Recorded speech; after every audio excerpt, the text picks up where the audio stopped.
As you just heard, cold temperatures are making its way into middle Georgia, and Lieutenant Demeterius Ellison from the Macon-Bibb County Fire Department joins us to share some safety advice when it comes to staying warm. Good morning. Good morning. How are you doing? Doing well. How about yourself? It's cold. It is cold. Very cold. So we're going to jump right in. Right. We've been talking, over the last several days about these cold temperatures. Tell us what are some of the, I guess, big things you see from a fire department's perspective? From a fire department perspective, what we're looking at basically is space heaters. The improper use of space heaters. That word I like to put in front, space.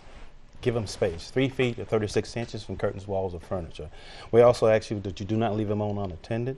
And also it's a good thing that if you try to avoid using what we call the drop cords, you need to plug it directly into the outlet and make sure that it's an outlet that can handle that type of capability that's coming from it. When you say drop cord, kind of elaborate on what extension does that mean? cords. An extension cord? Because some of the problems that we're having now that we see out there in the field, of course, is they're using the space heaters. And the thing that I want to reiterate is the improper use of space heaters. Space heaters is not a problem until we use them the wrong way.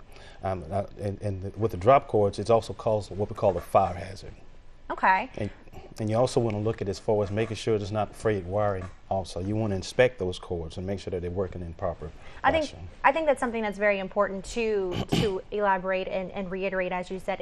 The space heater itself is not the problem. It's the user improperly using it. The improper use of the space heater. That's what's causing a problem for us now.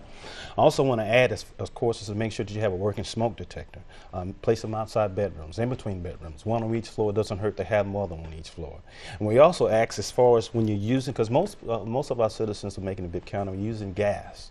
And the gas is not a bad thing, it's a good thing, because you need anything which you need to basically to keep you warm. But you also want to add, as far as carbon monoxide detectors. Those little devices is a lifesaver too. You want to install them outside of the sleeping area if possible, because they will detect deadly concentrations of gases before they get a chance to develop at home. And kind of elaborate, talk about how important having these working smoke and carbon monoxide detectors are, especially during the cold when you got the space heaters or the gas. It really during the cold winter months, like especially for the next couple of days that we better have, usually we see a spike and an increase in house fires because of the improper use. Our citizens basically are trying to stay warm, and they're using every avenue. One of those other avenues is using the ovens. We prefer you not to use an oven and try to stay warm, because that can also cause a fire too.